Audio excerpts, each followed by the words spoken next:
रामायण में सुमित्रा कौन थी? रानी सुमित्रा का जीवन परिचय तो सुनिए मेरी इस कहानी के माध्यम से।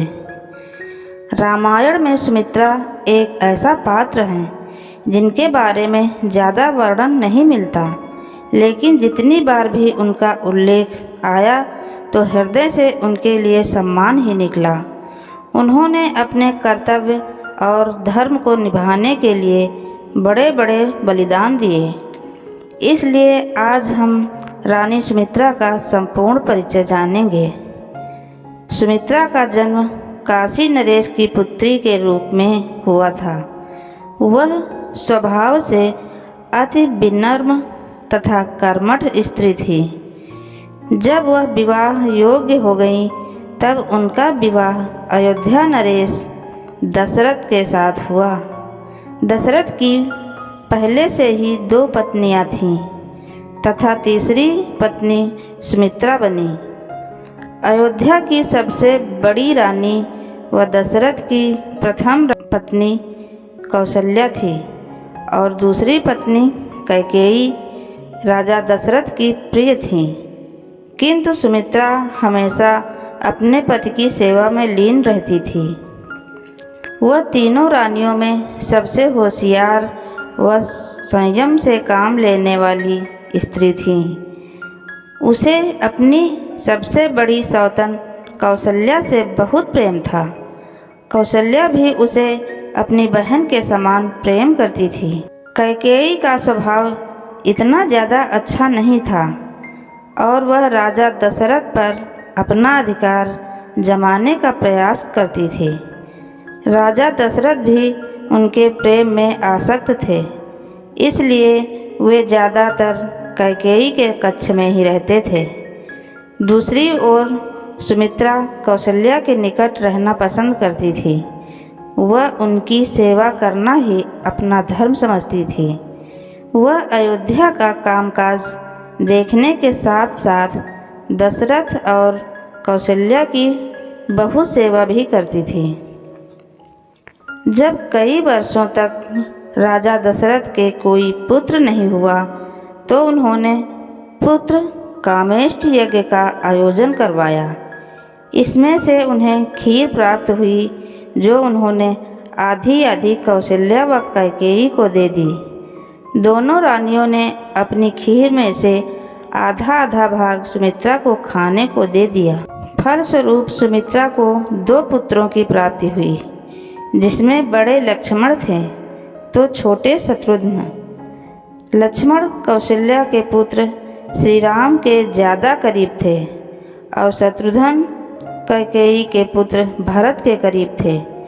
सभी पुत्र रानी सुमित्रा से ज़्यादा स्नेह करते थे। सुमित्रा ही सभी राजकुमारों को बचपन में अपनी गोद में सुलाया करती व उन्हें लोरी सुनाती थी। वह सभी के एक समान प्रेम करती, किंतु उनका मुख्य प्रेम कौशल्या पुत्र श्री राम के प्रति था। जब चारों राजकुमार गुरुकुल से अपनी शिक्षा पूर्ण करके वापस आ गए तब सुमित्रा भी बहुत प्रसन्न थी। फिर सभी का विवाह भी हो गया। वह सुमित्रा को 4 बहुएं मिली। कुछ समय बाद कैकेयी ने ऐसी चाल चली कि अयोध्या के राज परिवार में हलचल मच गई।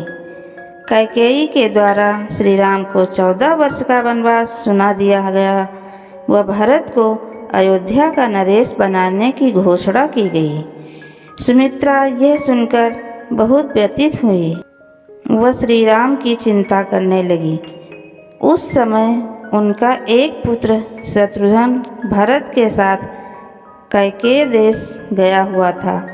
लक्ष्मण शुरू से ही श्री राम के प्रिय थे तथा वे उनके बिना नहीं रह सकते थे। कैकेयी के द्वारा केवल श्री राम को ही 14 वर्ष का वनवास हुआ था, लेकिन लक्ष्मण ने उनके साथ वन में रहकर उनकी सेवा करने का निर्णय लिया। जब लक्ष्मण इसकी आज्ञा मांगने अपनी माँ सुमित्रा के पास आए तब वे थोड़ा झिझक रहे थे, लेकिन सुमित्रा ने उनकी सारी शंकाएं दूर कर दी। उन्होंने लक्ष्मण को कहा कि जहाँ भी श्री राम हैं वहीं तुम्हारी अयोध्या है। तुम्हें हमेशा श्री राम की सेवा करनी है, वह उनके चरणों में रहना है। उन्होंने लक्ष्मण को 14 वर्षों तक श्री राम की मन कर्म वचन से सेवा करने का आदेश दिया। वह कहा कि उन्हें कोई दुख न पहुँचे। एक माँ के द्वारा ऐसे वचन सुनकर लक्ष्मण के भी आँखों में आंसू आ गए। रामायण में उल्लेख है कि जब श्री राम अपनी पत्नी सीता व भाई लक्ष्मण के साथ 14 वर्ष के वनवास में थे, तब सुमित्रा का अपनी बहू उर्मिला से विशेष स्नेह था, क्योंकि वह अकेली रह गई थी। उन्होंने उर्मिला को भी अपनी बड़ी बहन समान कौशल्या की सेवा करने को कहा। इस प्रकार सुमित्रा ने ऐसे समय में भी अपने धैर्य व संयम का परिचय दिया तथा सब कुछ त्याग कर दिया। उन्होंने इस विकट परिस्थिति में अपने एक पुत्र को श्री राम के साथ वन में भेज दिया तो बहू को कौशल्या की सेवा में लगाया। दूसरे पुत्र शत्रुघ्न को भरत के साथ राजपाट संभालने में सहायता करने को कहा तो छोटी बहू श्रुतकीर्ति को कैकेयी का ध्यान रखने को कहा। इसके बाद सुमित्रा ने अपने जीवन में कई घटनाक्रम देखे, जैसे कि अपने पति दशरथ की राम वियोग में मृत्यु, भरत का अयोध्या आना व राज सिंहासन त्यागना, चित्रकूट की घटना, श्री राम लक्ष्मण सीता का 14 वर्ष के पश्चात लौटना, राम का राज्याभिषेक, सीता का वनवास व उनका धरती में समाना इत्यादि। अंत में सुमित्रा अपनी दोनों सौतन के साथ तीर्थ यात्रा पर गईं। वह शांतिपूर्वक अपने प्राण त्याग दिए। वे परलोक सिधार गईं। यदि आपको यह पौराणिक कहानी अच्छी लगी हो तो प्लीज़ वीडियो को लाइक करें और चैनल को सब्सक्राइब करें। धन्यवाद।